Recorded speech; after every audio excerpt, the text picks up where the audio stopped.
girls of age less than 10 were raped in front of the families, in front of the father.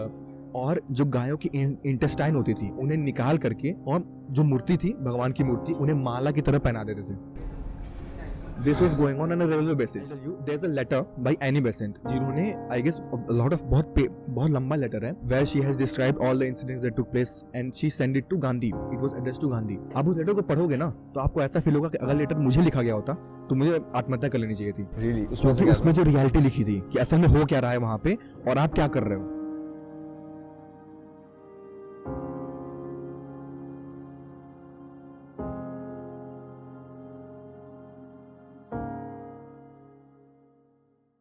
नमस्कार, कौन हो with कृष्णाश के इस खास एपिसोड में आप सभी का स्वागत है. आज हमारे साथ हमारी गेस्ट की कुर्सी पर आगे जो बैठे हैं वो हैं दिव्यांश शुक्ला सर, जिनके साथ में हमारे स्पॉटिफाई वर्जन पे 2 एपिसोड्स आ चुके हैं नेताजी सुभाष चंद्र बोस की डेथ मिस्ट्री के बारे में. और एक हमारी जो वीडियोस हैं, जो यूट्यूब पर वीडियोस हैं, उसके ऊपर हमारा एक एपिसोड दिव्यांश सर के साथ आ चुका है जो है सूडो सेकुलरिज्म के बारे में. सूडो सेकुलरिज्म क्या होता है इसके बारे में अगर आपको ज़्यादा जानकारी चाहिए तो आप वो वीडियो देख सकते हैं. आई बटन्स पर आपको वो डिस्प्ले हो रही होगी. आज के जो पॉडकास्ट है ये बहुत ज़्यादा रॉ है और आप देख सकते होंगे पीछे बैकग्राउंड वगैरह. हमने इंस्टेंटली इन्होंने मुझे बताया था कि इनके ब्लॉग है मोपला के रेबेलियन के बारे में, और उन्होंने जो ब्लॉग लिखा वो रेबेलियन को हटाकर कोई जेनोसाइड की तरह उसको पेश किया. उसी के बारे में बात करते हैं. इंटरेस्टिंग टॉपिक है, बहुत डीप टॉपिक है, इंटेंस टॉपिक है. ज़रूर देखिएगा, कुछ नया सीख कर जाएंगे. वेलकम दिव्यांश जी, स्वागत है आपका कौन हो विद कृष्णाश पे. कैसा एम्बियंस कैसा लग रहा है? एम्बियंस अच्छा लग रहा है और बहुत शॉर्ट नोटिस पर हम स्टार्ट कर रहे हैं, बट ठीक है, बहुत अच्छा लग रहा है. Always a pleasure to talk to you. तो आज आपने जो वो ब्लॉग लिखा था वो मोपला की ट्रेजेडी के बारे में, वो रेबेलियन है, ट्रेजेडी है, जेनोसाइड है, आप क्या कहेंगे उसको? और बेसिकली पहले आप बता दीजिए कि एक्चुअली में वहाँ पे हुआ क्या था, बहुत बेसिक में. तो मोपला रिबेलियन जो हमने टॉपिक ब्लॉग का लिखा था कि मोपला रिबेलियन के नाम से हमने बताया है, और उसकी नेक्स्ट लाइन थी फैब्रिकेशन एंड फैक्ट्स. कि हम लोग जानते हैं इस बारे में कि हमारी हिस्ट्री को किस तरह से बहुत ज़्यादा फैब्रिकेट किया गया है कि एक फर्स्ट नैरेटिव बताया जाता है. तो वही चीज़ हम मतलब ब्लॉग के थ्रू मैं वही बताने की कोशिश कर रहा था कि कैसे जो नैरेटिव आपको बताया गया है कि मोपला रिबेलियन यानी कि मोपला का आंदोलन के तौर पे दिखाया गया है, जबकि ऐसा था नहीं. असल में वो था मोपला जेनोसाइड ऑफ हिंदूज. ये हुआ था मालाबार रीजन में जो केरला में हुआ था, और ये हुआ था अराउंड इन 1921 में हुआ था. 1921 में ये 2 साल बाद हुआ था जलियांवाला बाग मैसेकर के. अच्छा. हाँ, और इस पूरा ब्लॉग इसी बारे में है कि किस तरह से एक झूठ हमें इतने सालों तक बताया गया और हम वो मान के चल रहे थे, बट असल में ऐसा कुछ था ही नहीं. अच्छा, इसके बारे में तो मतलब मोस्टली लोग जानते हैं. मैं खुद भी मतलब मैंने जब पढ़ा था तो मुझे लगा यार इतनी बड़ी घटना है और इसके बारे में पता भी नहीं है कुछ भी. तो ये क्या ये मिसकम्युनिकेशन क्यों है इतना? ये अभी कुछ टाइम पहले तक कृष्णाश मुझे भी नहीं पता था. असल में मैं कई सारे वीडियोस देख रहा था, पॉडकास्ट सुन रहा था, तो उसके थ्रू अचानक मुझे पता चला कि ये मोपला नाम का भी कुछ होता है. लाइक मोपला एक टर्म है असल में. तो मैं स्टार्ट करता हूँ, ठीक है, इसकी हिस्ट्री क्या है और क्या हुआ था. तो मोपला असल में होता क्या है कि ये एक वर्ड है जो दिया गया है एक पर्टिकुलर कम्युनिटी को, particular Muslim community from Kerala, Malabar region के जो मुस्लिम्स होते हैं. एक डिस्ट्रिक्ट है वहाँ पे अर्नाड, वहाँ के जो उस एरिया में जो लोग रहते हैं मुस्लिम्स, उनको मोपला कहते हैं. वो क्यों कहते हैं, इसका कनेक्शन होता है अराउंड 7th-8th सेंचुरी के आसपास. उतना पुराना जाता है कनेक्शन.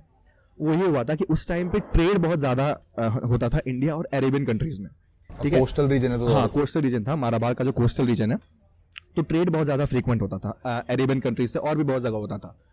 तो आमतौर पे आना जाना लगा रहता था. वहाँ के कुछ लोग यहाँ आके रहते थे, ट्रेड करते थे, यहाँ के लोग वहाँ जाके रहते थे. तो उसी बीच में कुछ अरब्स जो थे वो परमानेंटली सेटल हो गए मालाबार में टू प्रमोट द ट्रेड, अपना काम फैलाने के लिए. और टू बी वेरी ऑनेस्ट इस्लाम को भी वो प्रोपेगेट करना चाहते थे, फैलाने के लिए, उसके बारे में लोगों को बताने के लिए. तो वो यहाँ सेटल हो गए. उन लोगों ने लोकल जो मालाबार पॉपुलेशंस थी उनसे उन्होंने शादी की, जो वहाँ की विमेंस थी. और मोपला टर्म का मतलब असल में उसको साउथ इंडियन कंटेक्स्ट में कहते हैं मापिला. मापिला का मतलब होता है सन इन लॉ. हाँ, दामाद. वो दामाद क्यों हो गया? क्योंकि उन लोगों ने लोकल पॉपुलेशन से शादियां कर ली, तो वो केरला के या मालाबार के दामाद कहलाने लगे. और वो मापिला टर्म हो गया मोपला. वो एक तरह का एनोटेशंस कह सकते हैं आप उसको. तो ये है मोपला टर्म का हिस्ट्री. और केरला की हिस्ट्री अगर शॉर्ट में बताऊं तो ऐसा माना जाता है कि लॉर्ड परशुराम ने केरला जो रीजन है उसकी जो मालाबार पूरा कोस्ट है उसकी स्थापना की थी. और वहाँ पे नाम्बूदिरी ब्राह्मण्स जो थे, जो नॉर्थ से आकर के, उनको वहाँ पे उन्होंने सेटल कराया था. इन 64 विलेजेस के फॉर्म में सेटल कराया था. और उन्होंने स्थापना की थी। तो वहाँ पे ओरिजिनल जो वहाँ के इनहेबिटेंट्स हैं, जो लोग हैं वहाँ के, वो हिंदूज थे। उन्हें नामबुदिरी ब्राह्मण्स या फिर नामबुदिरी हिंदूज कहा जाता था। और फिर वहाँ से फिर इनकी हिस्ट्री स्टार्ट होती है। फिर अरब्स वहाँ आके सेटल होने लगे और उनकी पूरी हिस्ट्री उनका फिर मिक्स होना शुरू हुआ। और फिर वहाँ पे स्टार्ट हुआ कन्वर्जन, रिलीजियस कन्वर्जन स्टार्ट हुआ। थ्रू द स्टार्टिंग हुआ था प्रीचिंग से, कि वो इस्लाम प्रीच करते थे, बताते थे लोगों को, तो लोग उससे इन्फ्लुएंस होकर के अपना धर्म बदलते थे। बट वो चीज़ फिर धीरे धीरे वायलेंट भी होने लगी, कि लोग ज़बरदस्ती भी लोगों को कन्वर्ट करना शुरू किया गया, और ये उस टाइम चलता रहा। फिर एक फेज़ आता है जब वहाँ पे टीपू सुल्तान की एंट्री होती है। हाँ, क्योंकि साउथ इंडिया का एक बहुत मेजर रीज़न टीपू सुल्तान मतलब गवर्न करते थे, तो वहाँ पे भी वो चीज़ चलती रहती थी। और लेकिन हुआ क्या था, जब एक थोड़ा सा और पीछे आता हूँ मैं, जब अरब्स के साथ ट्रेड हो रहा था तो वो लोग वहाँ की बहुत रिच कम्युनिटी थी, क्योंकि ट्रेड चल रहा होता था। लेकिन धीरे धीरे जब पोर्टुगीज़ वहाँ पे आ गए, जो फर्स्ट इन्वेजन हुआ उन लोगों का, और उन लोगों ने ट्रेड पे कंट्रोल करना स्टार्ट किया, तो धीरे धीरे जो अरब्स थे वो ट्रेड पे जो उनका मोनोपोली जो होल्ड था वो जाने लगा, जिसकी वजह से उनके जॉब्स चले गए। लाइक उनके थ्रू जनरेशन, ये ऐसा नहीं कर रहा हूँ एक साल में हो गया, बट जनरेशन वाइज उनके जॉब जाना शुरू हो गए। तो उन्होंने लाइवलीहुड बनाने के लिए अलग अलग चीज़ों में अपना काम शुरू कर दिया। जैसे वो मर्सनरी बन गए, कहीं किसी आर्मी में भर्ती हुए, वो लोकल शॉप्स पे काम करना शुरू किए। और मेजॉरिटी पॉपुलेशन मोपलास की जो कहते हैं ना दिहाड़ी मजदूरी, इन द सेंस कि वो खेतों में काम करना शुरू किए, एज अ मजदूरी करना स्टार्ट किए, क्योंकि मीन्स ऑफ लाइवलीहुड नहीं था। और जो खेत वहाँ पे थे वो गवर्न किए जाते थे हिंदूज द्वारा। जो वहाँ के हिंदूज थे वो लैंडलॉर्ड्स थे उसके, तो उन्होंने उन्हें काम दे दिया कि आप यहाँ पे ज़मीन पर काम करो, हम आपको तनख्वाह देंगे, और जो भी वहाँ का था। तो ये काफ़ी टाइम तक चलता रहा। लेकिन जब टीपू सुल्तान आए तो उन्होंने ये चीज़ कन्वर्ट कर दी, क्योंकि मैसेकर स्टार्ट हुआ वहाँ पर, हिंदूज को मारना काटना वो तो डेली उनका होता रहता था, जिसकी वजह से जो मुस्लिम्स थे उनको एक स्टेटस अपलिफ्टमेंट मिल गया during the reign of Tipu Sultan. और उस बीच भी पूरा हिंदूज का ऑनस्लॉट मैसेकर तो हो ही रहा था, लेकिन वो चीज़ें उतना ज़्यादा डॉक्यूमेंट नहीं की जा रही थी, क्योंकि मतलब कोई उसका एक रीज़न नहीं मिल रहा था। यही हो रहा था कि टीपू सुल्तान गवर्न करना चाहते हैं, he wanted to promote Islam, he wanted to convert everyone to Islam, तो वो चीज़ चल रही थी। फिर एक समय आता है 1790s का, जब टीपू सुल्तान से वो रेन कन्वर्ट होता है ब्रिटिश की तरफ, क्योंकि ब्रिटिश ने टीपू सुल्तान को ओवरथ्रो किया with the help of Hindus. Like जो उस समय के हिंदू रूलर्स थे उस रीजन के, उन्होंने ब्रिटिशर्स के साथ कोलैबोरेट करके टीपू सुल्तान को उसके थ्रोन से हटाया। तो नेचुरली जो हिंदूज और ब्रिटिशर्स थे वो वहाँ के मोपलास के आंखों में बहुत वो हेट्रेड आ गई उनके लिए। जो मोपलास थे उनके मन में हेट आ गया for Britishers and the Hindus. Why? क्योंकि उनके हिसाब से इन लोगों ने टीपू सुल्तान का रूल हटा दिया, तो उनके लिए नेचुरली वो हेट आ गई कि इन्होंने हमारा जो स्टेटस अपलिफ्टमेंट था वो अब हट गया। और जब हिंदूज वापस पावर में आए तो ब्रिटिशर्स, क्योंकि उनके कोलैबोरेटर्स थे, तो जो ज़मीनें उनसे छीन ली गई थी, हिंदूज छीन के मुसलमानों को दी गई थी, वो वापस उन्हें दे दी गई। हाँ, और ये बहुत लंबा टाइम था, लाइक ऑलमोस्ट 500-600 ईयर्स तक ये टाइम उनके अंडर ज़मीन थी। तो वापस जब उन्हें मिली तो अब उनके मन में ये ख्याल आ गया कि हम इस जगह के रूलर थे। ये मुस्लिम्स के मन में आया कि टीपू सुल्तान इस जगह का रूलर था और ये हमारी ज़मीन हो गई थी, क्योंकि जनरेशंस तक उनके पास थी, तो अब ये हमसे छीन करके वापस इन्हें दे दी गई है। तो उनके मन में नेचुरल हेटेड आ गई। तो ये एक तरह से कह सकते हैं कि फर्स्ट जेनेसिस था उस हेट का, जो लोकल मोपला पॉपुलेशन और लोकल हिंदूज, लोकल जो वहाँ के ब्राह्मण्स थे, हिंदूज थे, उनके बीच में आने लगी। और ब्रिटिशर्स से तो थी ही। तो ये जेनेसिस हुआ 1790s के, आप मान सकते हैं। उसके बाद का फेज जो सबसे इंपॉर्टेंट फेज आता है, जिसको समझना और जिसको स्टडी करना सबसे ज़्यादा इंपॉर्टेंट है, वो आता है 1836 से लेकर के सन 1836 से लेकर के 1919 तक। हाँ, ये फेज बहुत इंपॉर्टेंट क्यों है? क्योंकि इस फेज में फ्रीक्वेंट प्रोटेस्ट या फ्रीक्वेंट मैसेकर भी टर्म देना सीनियर होगा, फ्रीक्वेंट क्लैशेस होना शुरू हुए, जो कि मोपलास ने स्टार्ट किया था। और एक बहुत अच्छा वॉल्यूम है बाय कॉनराड वुड, जैसे जो मटेरियल मैंने पढ़ा था, जैसे लोग क्या कहते हैं, कॉनराड वुड का हो गया, मालाबार मैनुअल हो गया, ये सब जो मैंने डॉक्यूमेंट्स पढ़े थे उसमें बहुत डिटेल में बताया गया है कि कितने स्कर्मिशेस हुए थे ड्यूरिंग उस पीरियड में। तो टोटल 29 आउटब्रेक्स हुए थे, ठीक है। 1836 से लेकर के 1919 तक 29 आउटब्रेक्स हुए थे, जो पूरी लिस्ट है, जो हमने ब्लॉग में डाली भी हुई है, अब जाके वहाँ पे देख सकते हैं। और वो पूरा 29 की लिस्ट है, ये कहाँ हुआ था, किन लोगों ने स्टार्ट किया था, कौन लोग इन्वॉल्व थे, कितने लोग मरे, सब डिटेल में वहाँ पे लिखा हुआ है। तो कई लोग को लग रहा होगा कि 1836 से लेकर के 1919 तक काफ़ी लंबा टाइम होता है, तो उसमें सिर्फ 29 हुए थे। बट सिर्फ 29 नहीं थे, सिर्फ 29 इसलिए इंपॉर्टेंट थे क्योंकि जितने लोग इस आउटब्रेक से मारे गए ऑल व हिंदूज एक्सेप्ट फॉर 2 पीपल। और वो 2 कौन लोग थे? वो 2 लोग थे ब्रिटिशर्स। वो 2 लोग ब्रिटिश वो थे, कोई गवर्नर्स थे, और वो थे जिनका एक का मर्डर हो गया था by the Moplahs. I think H V Conolly का मर्डर हुआ था, और एक और थे जिन जो नैरली एस्केप कर गया था, लाइक उनका ऑलमोस्ट डेथ होने वाली थी, but he escaped. So out of the 29 outbreaks, all the people that died in those massacres were Hindus, and the record is very clear. Like उसमें बताया गया है कि किस दिन कहाँ हुआ था और कितने हिंदूज मारे गए थे। ये बहुत तो ये जो ड्यूरेशन आपने बताई, ड्यूरेशन क्या बताई? 1919 1836 से लेकर के 1919 तक। तो इस दौरान जो ये 29 क्लैशेस हुए हैं, उसमें ये लगातार मरते रहे हैं हिंदू? हाँ, लगातार मरे हैं। और इसके बारे में किसी ने कुछ नहीं किया? इसकी ये डॉक्यूमेंट हुआ था, लेकिन उन लोगों कोई ध्यान इसलिए नहीं दे रहा था क्योंकि वही है ना कि बहुत छोटे उसमें हो रहे थे। लेकिन जब कलेक्टिवली देखा जाएगा तो बहुत ज्यादा लोग मरे थे, क्योंकि हुआ अगर एक आउटब्रेक हुआ जिसमें 5-6 लोग इन्वॉल्व थे, इसमें 1 लोग मर गया, तो उतना कोई ध्यान नहीं दे रहा था। टोटल कोई नंबर है उनका कि? हाँ, टोटल नंबर जो इन्वॉल्व थे, मोपलास की बात कर रहा हूँ, तो हर एक इवेंट में, एक मोपला से लेकर के 19 मोपला तक, 20 मोपला तक, हर एक पर्टिकुलर इवेंट में इन्वॉल्व थे। और जो एग्जैक्ट नंबर था हिंदूज का, वो मैंने ब्लॉग में मेंशन किया हुआ है। अब मतलब एग्जैक्टली मुझे ध्यान में नहीं आ रहा, बट वो उसमें है कि आप उसको काउंट कर सकते हैं कि हमने हर एक दिन या हर एक इवेंट में जितने लोग मरे वो नंबर्स अवेलेबल है, तो आप उसे काउंट करके देख सकते हैं कितने मरे थे। अंदाजन कुछ कह सकते हैं कि थाउजेंड्स में तो थे ही, आई गेस। हाँ, श्योर, इधर तो होंगे ही। मैं एग्जैक्ट नंबर नहीं अभी ध्यान में आ रहा, बट आप चेक कर सकते हैं उसको। और ये पीरियड इंपॉर्टेंट इसलिए कि कुछ लोग सोचेंगे 1919 पे ही क्यों खत्म हुआ, तो 1919 पे खत्म नहीं हुआ था। 1919 पे क्योंकि पहले तो स्कर्मिशेस थे, और 1919 के बाद it started into a mass movement, और वो एक तरह का फाउंडेशन सेट हो गया था टू द इवेंट्स ऑफ 1921, जो कि था जो मैसेकर हुआ था हिंदूज का बड़े पैमाने पे। और 1919 आप ध्यान देंगे, ये पीरियड था फर्स्ट वर्ल्ड वॉर के एंड होने का और अराउंड खिलाफत मूवमेंट स्टार्ट होने का। जैसे कई लोग इसका वो जानना चाहते हैं कि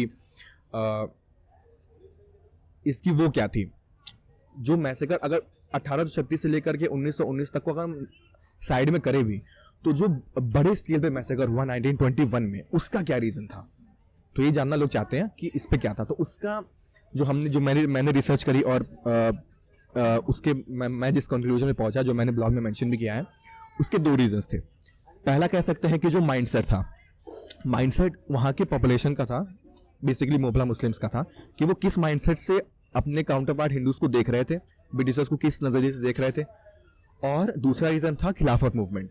तो ये जो आपने 1919 का समय बताया है, ये एग्जैक्टली उस टाइम क्या हुआ था कि 1921 में इतना ज़्यादा उसने विकराल रूप ले लिया उस चीज़ का? तो अब यहाँ पे कहानी बहुत इंटरेस्टिंग होती है, जिससे आपको सच में पता चलेगा कि असल में आपको क्या हिस्ट्री बताई गई है। और मतलब एक होता है ना कि जो मैंने बचपन से एक एस्पेक्ट समझ के रखा था अपनी हिस्ट्री के बारे में, रिगार्डिंग द खिलाफत मूवमेंट हुआ, नॉन कॉपरेशन मूवमेंट हुआ, जितने मूवमेंट चले फ्रीडम के लिए, उसका एक कहानी आपको बताई गई थी और आप उसको लेके चल रहे थे। बट अब जब आप उसका कहते हैं ना सेकंड फेज, सेकंड एस्पेक्ट पढ़ते हैं, सेकंड नैरेटिव पढ़ते हैं, तो आपको पता चलता है कि अच्छा, असल में वो नहीं था जो आपको बताया गया था, कुछ और ही था बिल्कुल। वही हुआ खिलाफत मूवमेंट के साथ।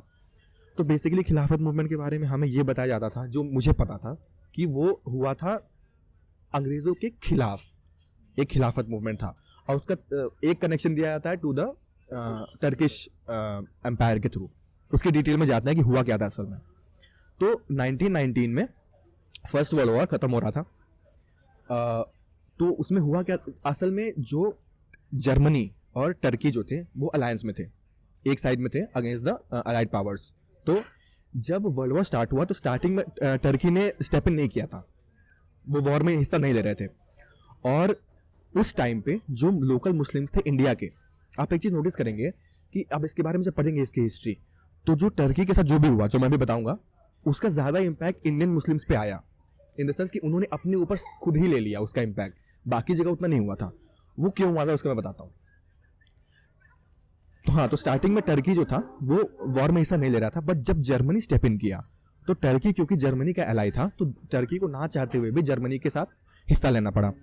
और टर्की और जर्मनी का साथ था अगेंस्ट ब्रिटिशर्स, क्योंकि ब्रिटिश अगेंस्ट में थे और ब्रिटिश पावर में थे इंडिया में।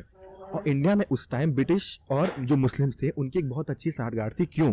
क्योंकि उन्होंने मुस्लिम्स को ये बता के रखा था, ये समझा के रखा था कि असल में आप इसके रूलर्स हैं, because British took power from the Muslims, from the Mughal empire, जो जब उन्होंने इंडिया में लिया। उन्होंने उनको ये बताया, ब्रिटिशर्स ने मुस्लिम्स को ये बताया कि आप असल में इंडिया के हकदार हाँ, हैं। क्योंकि आप ऑलमोस्ट 600-700 साल से आप राज कर रहे हैं यहाँ पे, तो देखिए आपकी धरती है, और हिंदूज को अगर आपने पावर दे दी तो दे विल ओवरथ्रो यू। ये नैरेटिव बताया गया था उन्हें, डिवाइड एंड हाँ, डिवाइड एंड रूल पॉलिसी वो चाहते थे। तो जिसकी वजह से जो मुस्लिम्स थे उनकी नेचुरली ब्रिटिश के साथ अलायंस हो गई थी, और वो इंडियन मुस्लिम्स नहीं चाहते थे कि टर्की वॉर में हिस्सा ले। क्यों? क्योंकि अगर टर्की वॉर में हिस्सा लिया तो इंडियन मुस्लिम्स फंस जाएंगे दो दुविधाओं में, कि हम टर्की का साथ दें या ब्रिटिश का साथ दें, क्योंकि टर्की तो सीधे लॉगरहाट्स पे आ गया ब्रिटिश के साथ, तो ये दुविधा आ गई थी। लेकिन टर्की को स्टेप इन करना पड़ा। तो टर्की के स्टेप इन करने के बाद, और नेचुरली जर्मनी वॉर हार गया था, तो टर्की भी वॉर हार गया था। और उस टाइम ये था कि वॉर हारने के बाद आपकी जो टेरिटरीज थी, जो आपके वेल्थ थे, वो लिए जाते थे। वॉर खत्म हुआ, टर्की लॉस्ट द वॉर, और ऑब्वियसली जिस तरह से आप खुद सोचिए कि ब्रिटिश एक एस्पेक्ट पे है, सामने उसके जो आपके अगेंस्ट में है दो लोग, वो दोनों वॉर हारे, दोनों साथी थे। तो you can not treat both of them differently, in the sense कि ब्रिटिश इंडियन मुस्लिम्स की ये डिमांड थी ब्रिटिशर्स के साथ कि आप, क्योंकि हम आपके बहुत वफादार रहे हैं, तो टर्की से भी आपको सही से ट्रीट करना पड़ेगा। एंड ब्रिटिश इन ड्युअलिटी की, मतलब ऐसा कैसे हो सकता है कि जर्मनी जिसने इतना को नुकसान किया, हम उन्हें एक तरह से ट्रीट करें, और टर्की जो उनका पूरा साथ दिया है हम उन्हें अलग से ट्रीट करें, कि हम उनके टेरिटरीज को ना लें। उनके टेरिटरीज उस टाइम बहुत इंपॉर्टेंट थे, मेसोपोटामिया था उस टाइम, सीरिया, पैलेस्टीन, ये सब टर्की के अंदर आता था। और जब वॉर हुआ था तो टर्की से ये सारी टेरिटरीज छीन ली गई थी। ब्रिटिश ने बिल्कुल कोई भेदभाव नहीं किया। जिस तरह से जर्मनी के टेरिटरीज को छीना गया था, वैसे ही टर्की के भी टेरिटरीज को लिया गया, which was against the interest of Indian Muslims. बिल्कुल, क्योंकि वो नहीं चाहते थे ऐसा हो, क्योंकि उनके साथ तो दुविधा हो गई थी। अच्छा, टर्की इतना इंपॉर्टेंट क्यों था? Why Turkey? टर्की उस टाइम था इस्लामिक कैलिफेट और द इस्लामिक खिलाफत, क्योंकि वहां पे खलीफ या फिर कैलिफ बैठते थे। कैलिफ वाज द, तो ऐसा कॉन्टेक्स्ट दे रहा हूं, ही was the religious leader of Muslims all around the world. जैसे क्रिश्चियंस के लिए हाँ, जैसे पोप होता होते है, हैं। उस तरह से टर्की उस टाइम, द ऑटोमन एम्पायर जो था टर्की का, वो उस time it was the seat of the Islamic caliphate all around the world. जैसे एक कॉन्सेप्ट होता है इस्लाम में, the global Umma, global Umma in the sense the Islamic brotherhood, कि उसमें ये कहा जाता है कि एक मुस्लिम, मतलब इस्लामिक उम्मा जो होता है, इट डजंट, वो बॉर्डर्स हो गया, रेस हो गया, किसी भी का, वो उसको सबके परे है। कि अगर इंडिया में कोई मुस्लिम है और कोई मुस्लिम है जो टर्की में है या फिर पाकिस्तान में है या फिर ऑस्ट्रेलिया में है, कहीं पे भी है, वो ग्लोबल उम्मा है, वो एक है, वो सब भाई भाई हैं, वो सब भाईचारा है। तो वहाँ पे हम बॉर्डर नहीं देखेंगे, वो ये नहीं देखेंगे कि कोई मुस्लिम पाकिस्तानी है या फिर हिंदू है या फिर ऑस्ट्रेलियन है या फिर यूएसए का है, नहीं, वो सब उनके लिए बराबर है। हाँ, तो वो ग्लोबल उम्मा है, उनका एक अपना कॉन्सेप्ट है।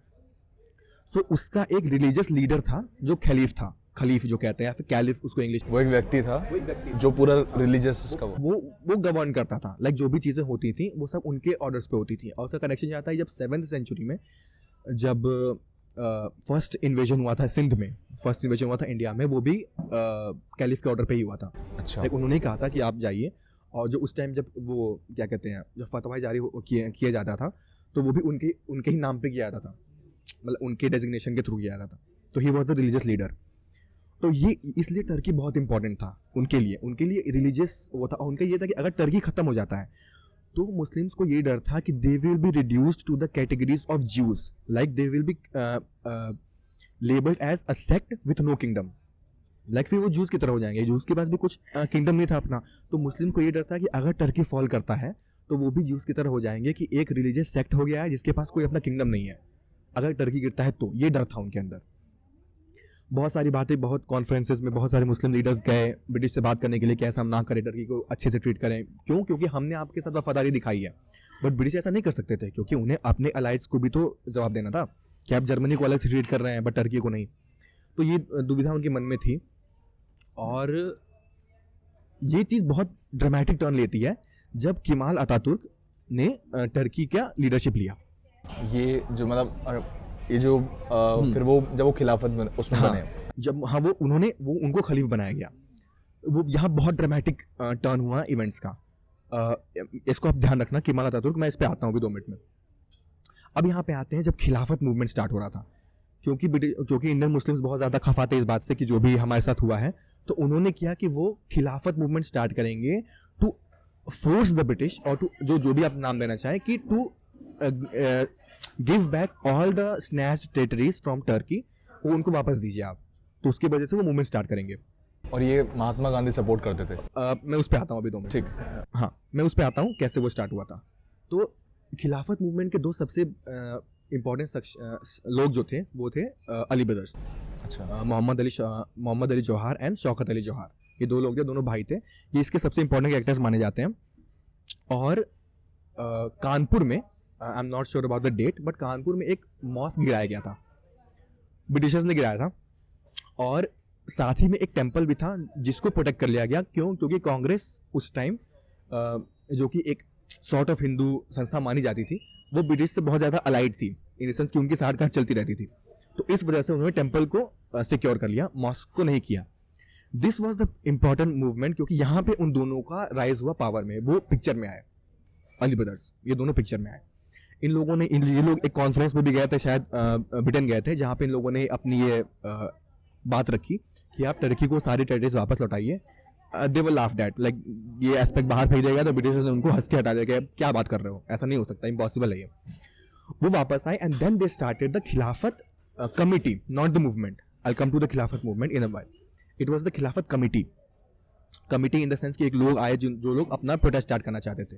खिलाफत मूवमेंट में लोग क्या किए, वो देश के कोने कोने में जा करके वॉलंटियर्स इकट्ठा शुरू किए, फंड्स इकट्ठा शुरू करना लाइक स्टार्ट किया कि आप सब लोग आइए, हमसे जुड़िए।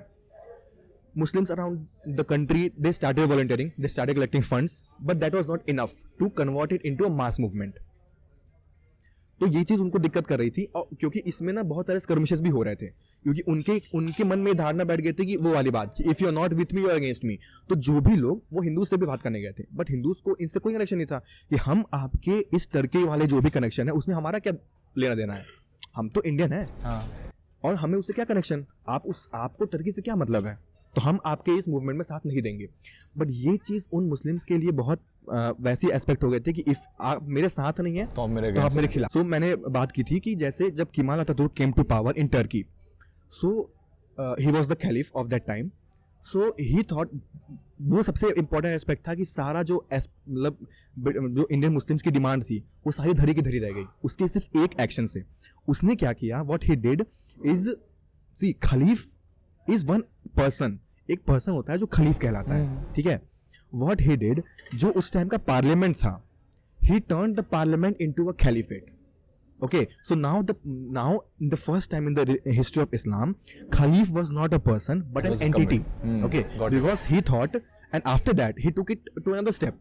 उसने क्या किया, he thought कि इस ऑटोमन एम्पायर में या इस टर्किश एम्पायर में एक कैलिफेट का होना is the reason why they are at a constant loggerhead with the British, with the Western community. क्योंकि खलीफ है यहाँ पे, तो वो skirmishes होते रहते थे.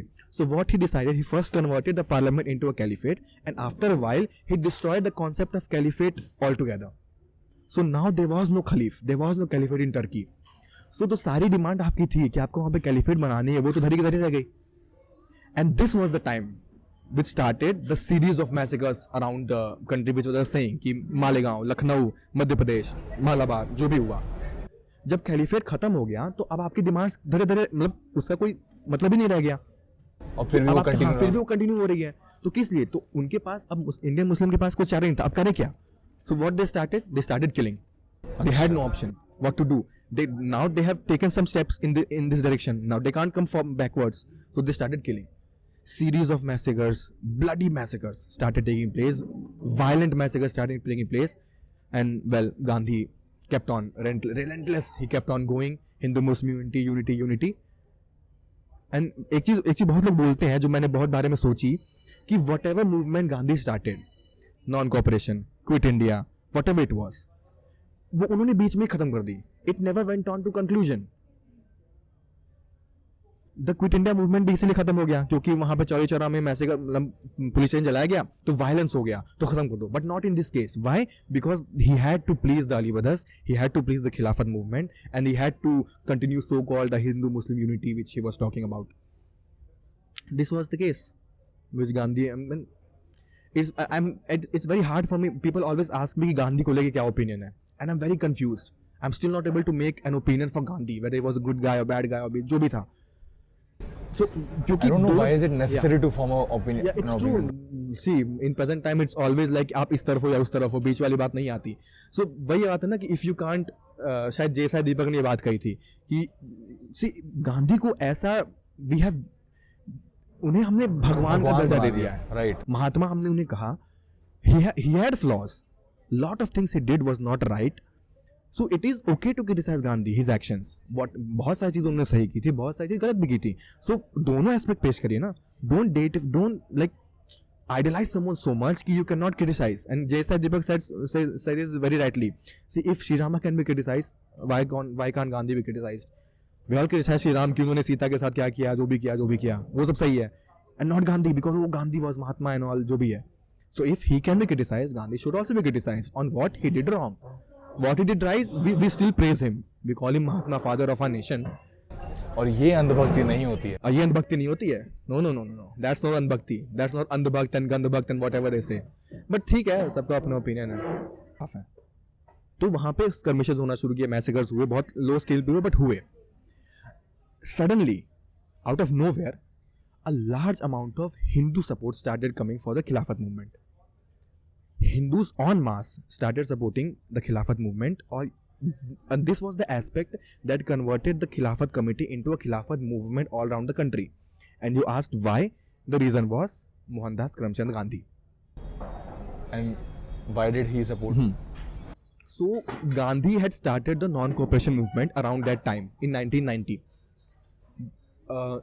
And he was also of the thought कि हम एक ही एस्पेक्ट पे ब्रिटिश को चैलेंज कर सकते हैं अगर हिंदू और मुस्लिम में यूनिटी हो जाए, और ये था गांधी का पर्सपेक्टिव कि he wanted the Hindu Muslim unity, so called Hindu Muslim unity that did not exist. एक बार मैं सीधे कह देना हूँ कि थ्रू आउट हिस्ट्री आपको बताया गया कि हिंदू मुस्लिम यूनिटी थी. It was just for a brief phase of 4 years around this time 1919 to 1921, 3 to 4 years. इसके अलावा कहीं भी आपको हिंदू मुस्लिम यूनिटी देखने को नहीं मिलेगी थ्रू आउट हिस्ट्री. मैं बताता हूँ कैसे, मतलब उस पर मैं बता दूंगा. So a lot of Hindu support started coming for the Khilafat movement. तो ये गांधी का पर्सपेक्टिव था कि he wanted the unity between the two communities. और मुस्लिम का क्या था, he wanted, क्योंकि गांधी उस time that was the time he was starting to gain power, started to gain traction among the masses कि गांधी भी कोई है. And it is also documented, it is also said कि Gandhi's rise to power was significantly on the shoulders of the Muslims. Because that movement, the non-cooperation Khilafat movement जो bond हुआ था, this was the time when Gandhi rose to power. अच्छा, मैं बीच में interrupt करना चाहूँगा. क्या हम ये कह सकते हैं कि महात्मा गांधी का जो पर्पस था खिलाफत मूवमेंट को सपोर्ट करने का, वो ये था कि किसी तरह से वो मुस्लिम्स का भी support जीतें?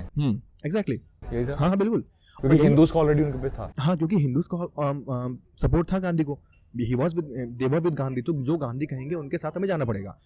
So Gandhi declared his support for the Khilafat movement, and Muslims wanted the support of the Hindus to make the committee a mass movement.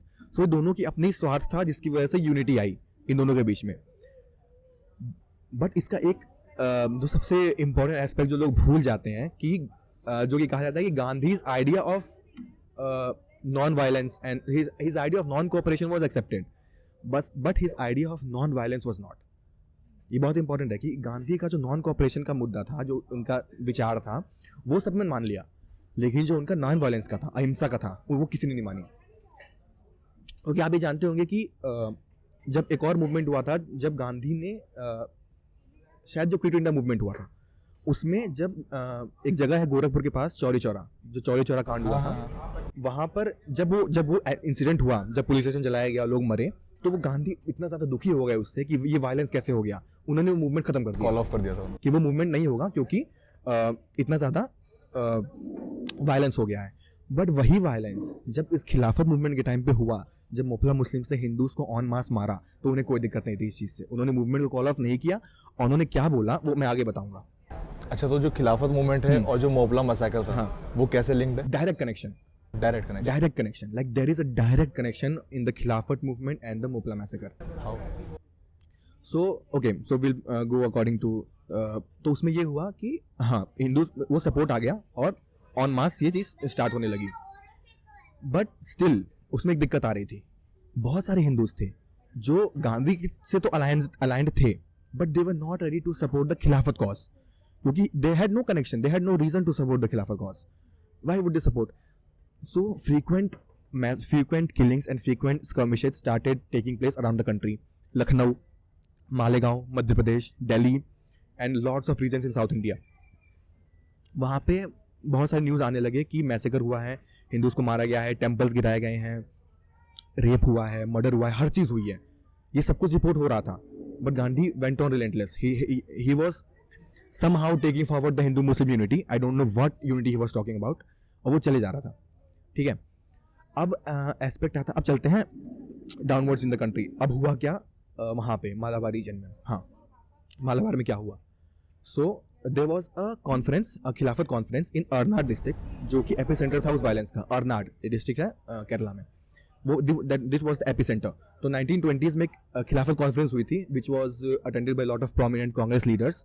Also Annie Besant, she was also addressing the conference. It was now अब इस time तक it was called the non-cooperation खिलाफत movement. मर्ज हो गया था, हाँ मर्ज हो गया था। They were there to like collect volunteers, collect funds for the movement, और वो सब हो रहा था। तो वहाँ पे and they were also protesting against the Monte Chelmsford reforms, जो उस टाइम आए थे, उसकी भी प्रोटेस्ट चल रही थी वहाँ पे, उसके भी खिलाफ वो लोग बात कर रहे थे, जनता को बता रहे थे कि क्या चल रहा है वहाँ पे। जो कांग्रेस में दो दल हो गए थे, याद करो आपको, मॉडरेट्स एंड द एक्सट्रीमिस्ट्स। तो ये भी क्लैश वहाँ पे आ गया था, जो लीडर्स वहाँ बैठे थे, ये क्लैश हो गया।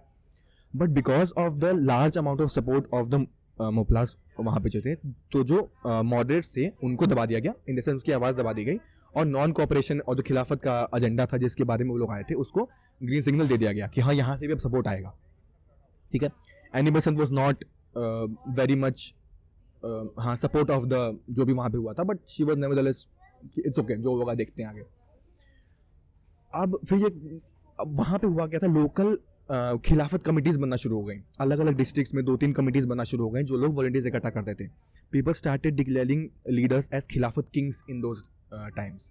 खिलाफत कमिटी बनती थी, खिलाफत कॉन्फ्रेंस होते थे, और खिलाफत किंग्स इस्टेब्लिश करना शुरू कर दिए गए around the south southern reason. हाँ, अलग अलग खिलाफत किंग्स हो गए। ये सिर्फ साउथ में हो रहा था?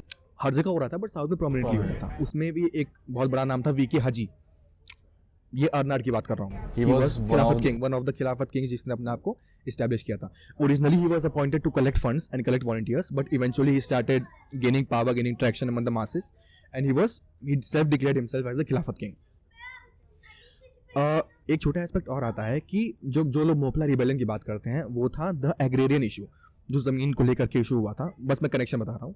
वो ये था कि क्योंकि मोपलाज वहाँ पे दिहाड़ी पे एक तरह से काम करते थे, ऐसा माना जाता था कि उन पे बहुत ज़्यादा अत्याचार हो रहा है, कि उन पे बहुत ज़्यादा ये जो लोकल हिंदू लैंडलॉर्ड्स हैं वो बहुत अत्याचार करते हैं, और ये सब चीज़ होती थी। वो ट्रू था, that was one of the aspects कि हाँ वो हो रहा था, but that was not the reason कि मोपलाज इतने बड़े मैसेकर को वो करें। क्योंकि उसका ये था कि जो भी स्कर्मिशेस हुए थे, जैसे मैंने बताया उस टाइम पे, वो सिर्फ हिंदूज के साथ हुए थे। There were lot of Muslims who were also in hold of some particular land, और वो जैसे मुस्लिम्स भी थे जो बहुत एक लैंड को होल्ड करते थे, लीडरशिप थी। तो जो भी मैसेकर वो हिंदूज के साथ ही क्यों हुआ? और जो दिहाड़ी पे काम करते थे, they were not entirely Muslims, they were a lot of Hindus as well जो वहाँ पे काम करते थे। The Hindus had no problems. Why, अगर कोई अत्याचार कर रहा है तो दे वर लाइक सेइंग कि हिंदूज पे नहीं हो रहा है, सिर्फ हम पे हो रहा है। एंड ऑल द मैसेकर जो मुस्लिम लैंडलॉर्ड्स थे उन पे क्यों नहीं हुआ? वहाँ पे क्लियर कम्युनल एस्पेक्ट था।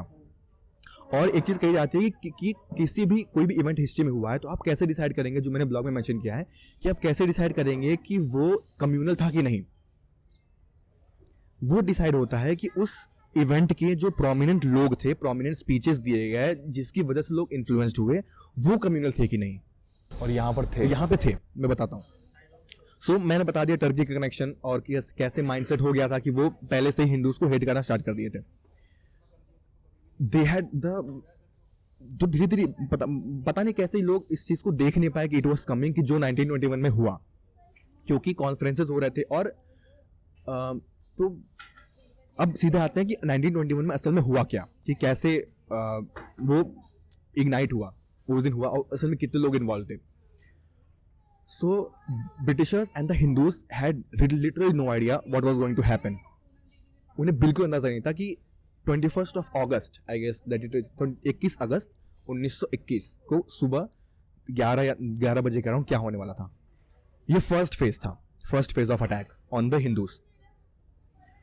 सो अराउंड 11 AM से लेकर के 2 PM तक 21 अगस्त को around 2000 Moplahs armed with sticks, knives, swords, they took out a possession in the Ernad district. They started killing the Hindus.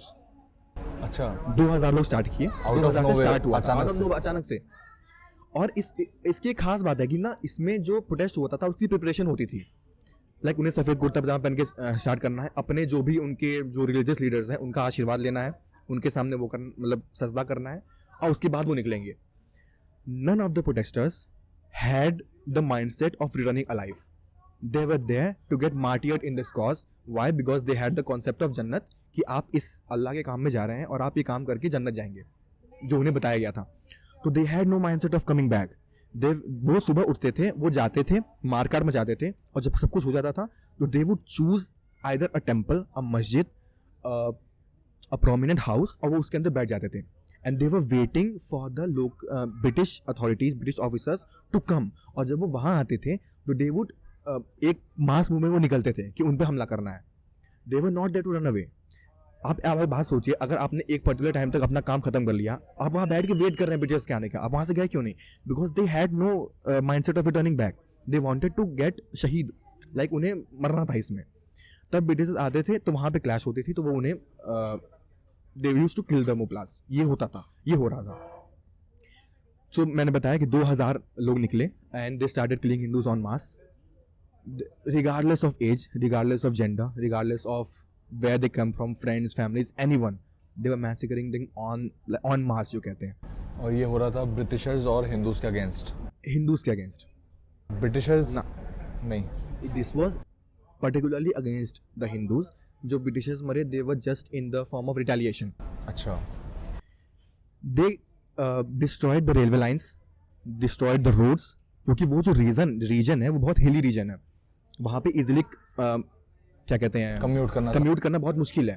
So the British authorities had no idea, क्योंकि they would the local people they वो से बहुत ज़्यादा familiar हैं. They would hide in the mountains, in the like caves, और वहाँ से वो अटैक करते थे. The Britishers had no idea क्या हो रहा है. And the railway line was cut, the roads were destroyed so that no extra troops can enter to protect the Hindus. They were on like अपने पे वो थे जो था. और हमने ब्लॉग में मेंशन किया है कि जो it's a very tough read, और मैंने बहुत जगह से इसको पढ़ा, मैं खुद रोंगटे खड़े हो गए थे किस तरह से जो प्रोसेस था उनका मारने का. बाय द वे, अगर आप चाहें इस पर डिटेल इन्फॉर्मेशन तो डिस्क्रिप्शन में उस ब्लॉग की लिंक है, आप जाके पढ़ सकते हैं उसको प्रॉपरली. तो उसमें फैक्ट्स और फिगर्स के साथ साथ वो और मैं भी एक चीज़ मतलब कहना चाहूँगा, ना सिर्फ वो ब्लॉग पढ़ें, बस उसके नीचे जो रेफरेंसेस मैंने दिए हुए हैं कि कहाँ से हमने उस पर रिसर्च करी. हाँ. Those research materials are I witness document. Totally authentic. हाँ, बिल्कुल ऑथेंटिक है वो. लाइक उसमें कॉनराड वुड हो गए, या जो भी जिन लोगों ने उस पर लिखा, सी शंकरन नायर ने लिखा, इन लोगों ने ये उस टाइम थे वहाँ पे, जिन लोगों ने देखा है. टी एल स्टेंज का एक डॉक्यूमेंट है. T L Strange was one of the governors जिन्होंने जो उस टाइम अपॉइंटेड थे उस रीजन में, जिन्होंने ये चीज़ देखी होते हुए. तो उनके डॉक्यूमेंट्स हैं. तो these are first hand primary evidence, जिसको पढ़ के मैंने ब्लॉग लिखा है. तो आप उसको भी जाके पढ़ें, उससे आपको और ज़्यादा आइडिया होगा कि किस लेवल पे ये चीज़ चली थी. ओके, सो हाँ, तो हम बात करते क्या किस तरह से क्या प्रोसेस लोग प्रोसेस फॉर द टर्म कि वो किस तरह से किलिंग स्टार्ट कर रहे थे. So basically killing Hindu men, women, children regardless of age, ये तो था ही. They used to rape women regardless of age. Like girls of age less than 10 were raped in front of the families, in front of the father. The women, married women, were stripped naked in front of like there's an incident in which a young lady she was a Nair lady. She was stripped naked in front of her brothers and her husband. उन लोगों को बांधा गया था. They were on knife's edge and they were tied down. And उनके सामने she was stripped naked. 12 Moplah men raped on her, on that one single woman. उन्होंने उनके सामने रेप किया. और जब उनके भाई in front of their brothers and the husband, और जब वो अपनी आंखें बंद कर रहे थे, वो नहीं देख सकते थे ये चीज़. तो on the knife's edge they were forced to open the eyes to see the rape being committed on the lady. And after committing the rape, 12 men committed rape on one lady and they killed the lady in front of them. And after that they killed the brothers and the husband as well. ये एक aspect बता रहा हूँ. और ऐसा बहुत सारा हुआ था. Like they used measures like, and not just Moplah main, Moplah women were involved. जब हिंदू विमेन को मारा जाता था उससे पहले they use to snatch away the ornaments and the costly things that the Nair ladies because they were fairly well off, तो उसको वो छीन लेती थी और उसके बाद मारा जाता था because they were valuable substance and the Moplah women use to snatch those ornaments and those clothes all the money everything. So women were also involved regardless of age. There's an incident in which like the temples were destroyed. Obviously the जो मूर्ति होती थी उसको destroy किया जाता था. Cows were slaughtered in front of the temple and in the temple premises. उनके sir को काट करके टेम्पल के छत से टांगा जाता था और जो गायों की इंटेस्टाइन होती थी उन्हें निकाल करके और जो मूर्ति थी भगवान की मूर्ति उन्हें माला की तरह पहना देते थे. This was going on a regular basis. The Moplas used to force the men and women to dig up their graves. वो उनसे ही खुदवाते थे जमीन. After that they used to kill them और उसमें गिरा के उसको ढक देते थे. Just imagine digging your own grave कि तुम जानते हो कि तुम अपने ही कब्र खोद रहे हो और उसमें गिरने वाले हो. One of the incidents जिसमें बताया गया था कि एक वो ना जिंदा लोगों को कुएं में डाल देते थे और फोर्स कर देते थे कि वो उसमें घुट घुट के मर जाएं. For hours they used to struggle क्योंकि वो निकल तो पाते नहीं थे because it was deep down और वो उसमें फिर घुट घुट के मर जाते थे. Lots of like hundreds of letters was written and Gandhi was well aware. अब जस्ट इमेजिन करो कि how can you say that no one was aware क्या हो रहा है. And this went on for at least 6 months. 6 months. August 21 was the first phase of this massacre जहाँ पे 2000 लोग आके मारे थे.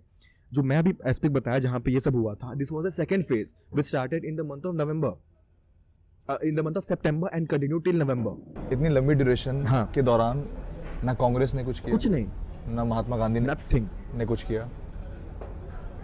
क्रेजी. क्या ये हिंसा नहीं थी? Gandhi was a propagator like he was a prominent about, वो चाहते थे अहिंसा, non violence. Was this not violence? एक मिनट, ये थोड़ा सा डाइजेस्ट करना मुश्किल हो रहा है कि इतने चलिए एक बार को गांधी की बात साइड रखते हैं. अगर हम फोकस करते हैं बाकी के जो लीडर्स थे प्रोमिनेंट, सरदार पटेल जी और बोस, नेताजी बोस, इन सब ने भी इसके मतलब कोई इनमें से कोई और ने कभी इसके अगेंस्ट कुछ बोला नहीं या फिर ऊपर से कोई प्रेशर नहीं आया कुछ और? See I tell you there is a letter by Annie Besant जिन्होंने आई गेस लॉट ऑफ बहुत लंबा लेटर है where she has described all the incidents that took place and she sent it to Gandhi. It was addressed to Gandhi.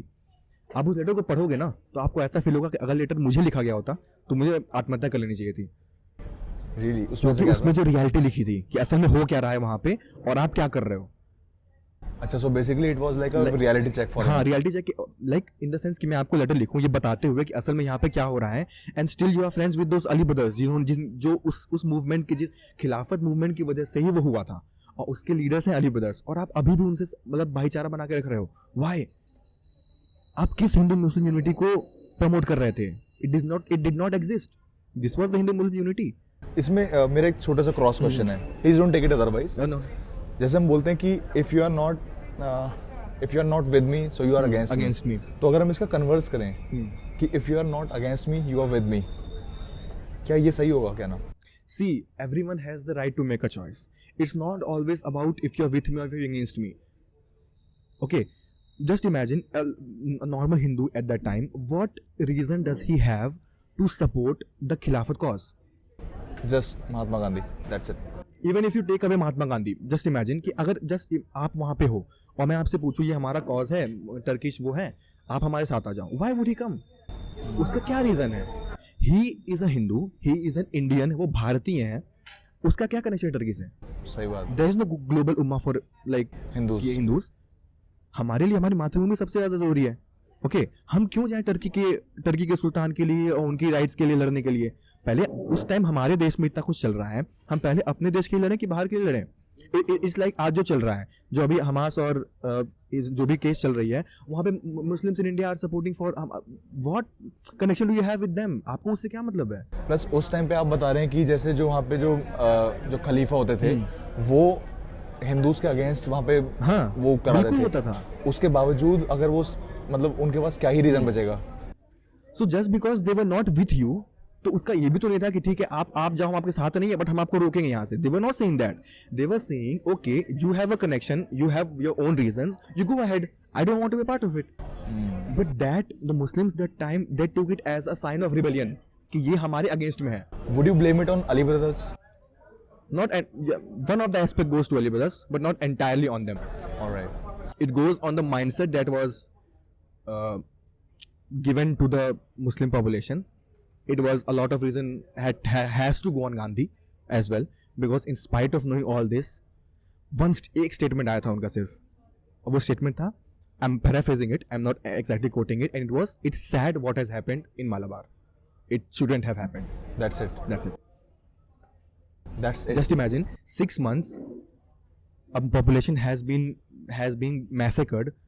6 months, for 6 months, 6 महीने तक, August, September, October, November, December, and it went on I guess mid-January as well. वहाँ तक हुआ था, 6 महीने तक वहाँ massacre हुआ. And you said it's sad. Are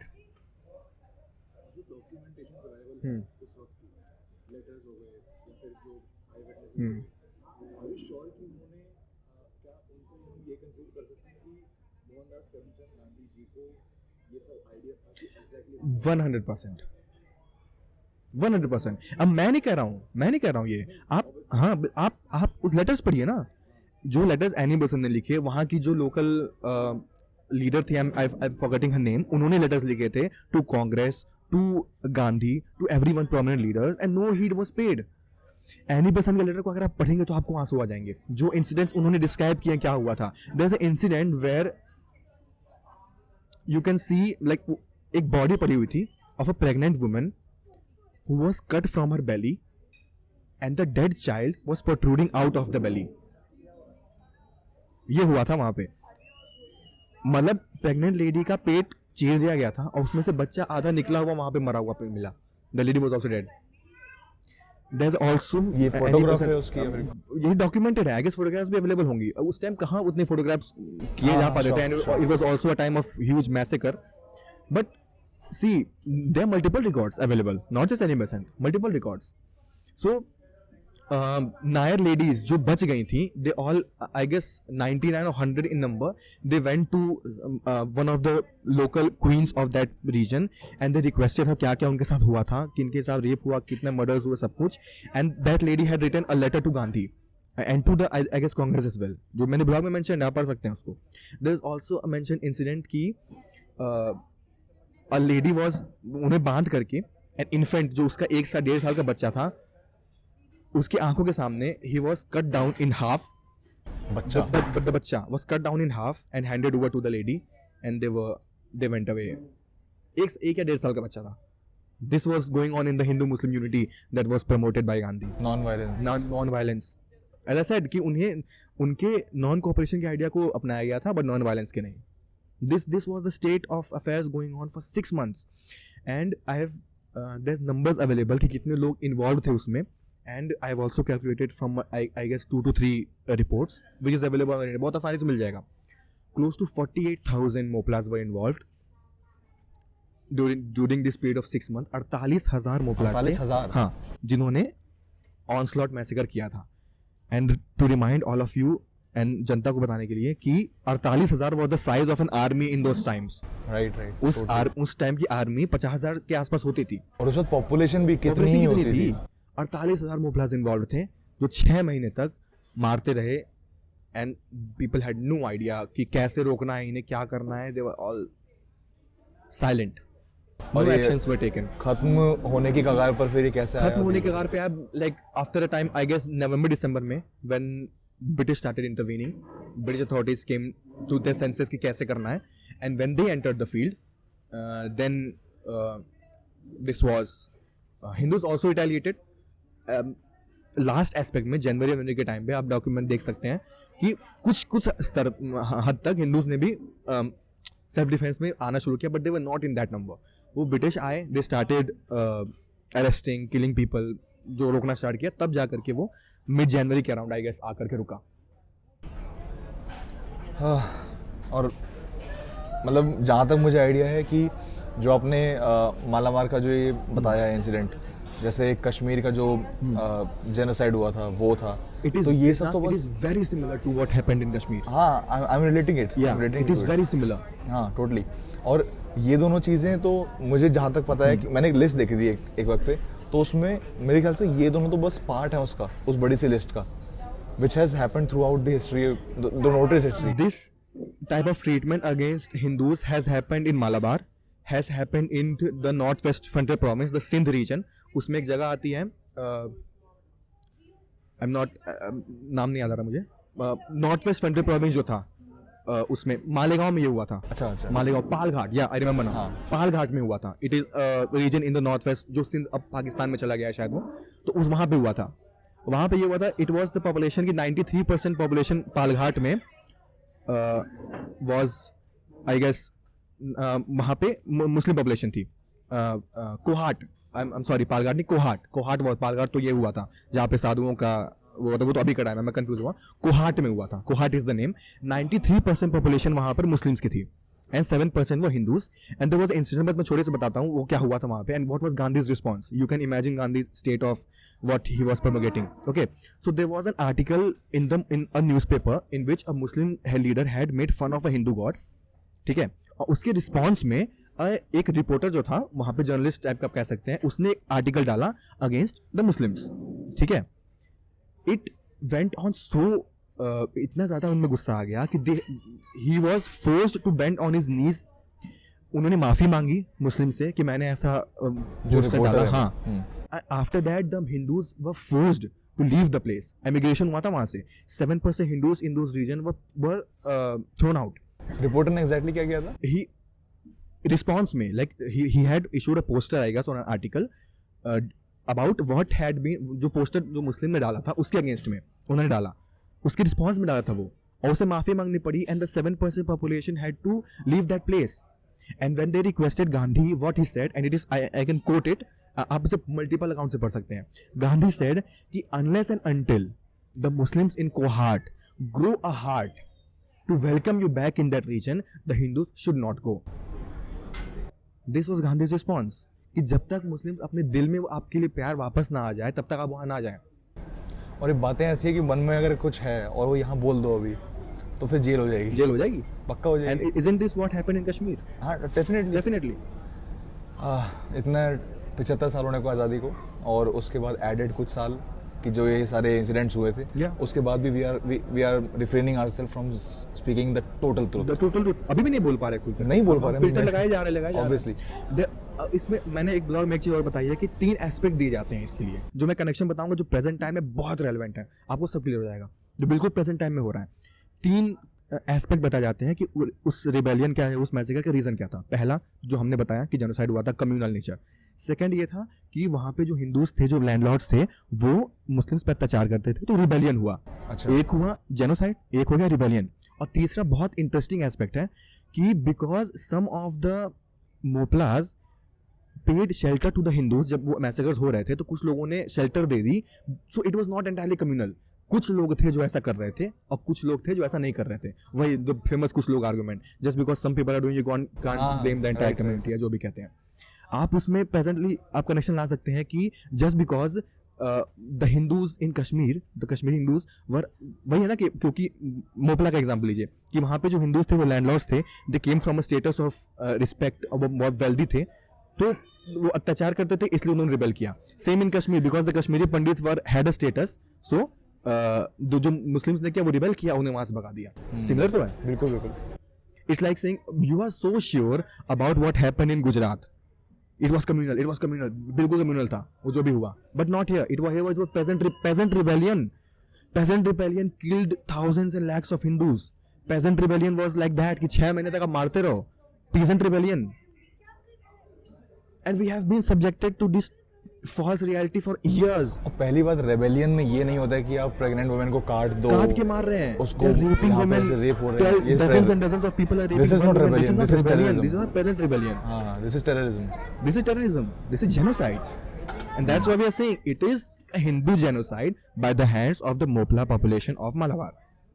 That's truth. और अगर ये देखते हुए, वीडियो देखते वक्त अगर किसी को ऐसा लग रहा हो कि यार ये तो बायस्ड हैं, ये तो बस, अब ट्रूथ अगर बायस्ड है तो फिर ये बायस्ड है. We have been, हम बहुत टाइम तक कर चुके हैं ये काम, ठीक है. एंड इफ यू थिंक कि अगर कुछ ऐसा मुस्लिम कम्युनिटी या फिर क्रिश्चियन कम्युनिटी के अगेंस्ट भी हुआ है, सिख्स के अगेंस्ट कुछ हुआ है, तो आप कमेंट करके प्लीज़ बताइए, हमारे नोटिस में लेकर आइए. We'll try to get the best possible guest for speaking on that topic and will make sure कि वो वाला टॉपिक भी हाईलाइट हो. ऐसा कुछ नहीं है कि इस्लामोफोबिक है, और अगर इस बारे में बात करने से हम इस्लामोफोबिक हो जाते हैं, so there is definitely a problem with your mentality. अगर आप अपने आप को सच से छुपाना चाहते हो, शुतुरमुर्ग की तरह ज़मीन में खुद का मुंह गाड़ना चाहते हो, सच से छुपना चाहते हो, so there is a problem with your mentality definitely. आप कमेंट करके ज़रूर बताइए अगर आपके मन में ऐसा कुछ है जो हाईलाइट होना चाहिए और भी इसके एक्स्ट्रा. वील ट्राई कि हम उसके लिए बेस्ट हिस्टोरियन, बेस्ट गेस्ट लेकर आएँ. For this topic I think Divyansh Shukla sir was the best guest we had in contact, in touch. एक कृष्णा बस लास्ट एस्पेक्ट मैं बताऊंगा, उस पर फिर आप एंड कर सकते हैं, जो बहुत इंपॉर्टेंट है बताना कि रिस्पॉन्स क्या था ऑफ द कांग्रेस लीडर, जो भी लीडर्स थे, जो भी हुआ. Response was in one of the Congress committees जो शायद अहमदाबाद में हुई थी. Congress, it was a conference. So there this topic was taken out कि ऐसा ऐसा हुआ है. And what was the response कि द मिसअंडरस्टैंडिंग का नाम दिया गया था उसको, क्या जो भी मिसअंडरस्टैंडिंग हुई है मालाबार में, it was because the message of non violence was not circulated properly among the people. ये क्या बात होती है? पहला aspect. Secondly, the Moplahs were scared because of the British authorities and they was thinking that Hindus are like वो British authority के साथ मिले हुए हैं. So the Moplahs were scared and that's why they had to take such measures of killing Hindus for 6 months on mass. This was said in a Congress. There is a difference between killing and मतलब शब्द भी नहीं है उसके लिए वो जो उन्होंने किया. और ये मैं बोला नहीं, आप कांग्रेस की पोजीशन आप जाके पढ़ सकते हैं. हाँ, There is nothing fabricated in this blog. Okay, आप जाकर के ये आर्टिकल्स, ये लाइन जो उन्होंने कहे हैं, इसको आप पढ़ सकते हैं, बहुत आराम से इंटरनेट में मिल आई जाएगा. ट्राई कि सारे के सारे रेफरेंसेस जो हैं वो you should. डिस्क्रिप्शन में डाल दिए जाएं ताकि it should be very much prominent कि ये सारी चीज़ें ऑथेंटिक हैं, कुछ मन गढ़ंत नहीं है. और is there anything else you would like to add? यार देखो, ये टॉपिक है बहुत बड़ा. आप इसको मैं तो कहूँगा आप जाके इसे पढ़ें. You can read our blog, you can read the references, बहुत सारे लोगों को पढ़ें. Read both the aspects and decide on yourself. एक इसको अच्छे नोट पे खत्म करने के लिए एक कहानी है जो एनी बेसेंट ने अपने लेटर में लिखी थी, लास्ट में लिखा था उन्होंने, और जो मैंने ब्लॉग में मेंशन किया है कि what was the state of Hindus. Okay, one of हमें होता है ना कास्ट सिस्टम है, बहुत ज्यादा जो नीचे के लोग थे वो बहुत ज्यादा दबे हुए थे, and they hate the religion, जो भी बात कहती है. एक उसमें एक कम्युनिटी होती थी which was the like lowest and the lowest of the caste of that region. Okay, so he was captured by the Mughals और on like तलवार रख के उससे पूछा गया था कि either convert or die. That low caste, so called low caste person जिसको समाज ने इतना दुत्कारा है, he chose to be a Hindu and die as a Hindu rather to convert in the religion of the oppressor. He chose to die. He chose to get his head chopped off. उसने कहा मार दो, वैसे ही मैं convert नहीं होऊंगा. उतना होने के बावजूद भी जो सब लोग कहते हैं कि बहुत हेट करते हैं, बहुत अत्याचार, even after that he was ready to be killed rather to get convert into an enemy's religion. This was mentioned by Annie Besant in the letter.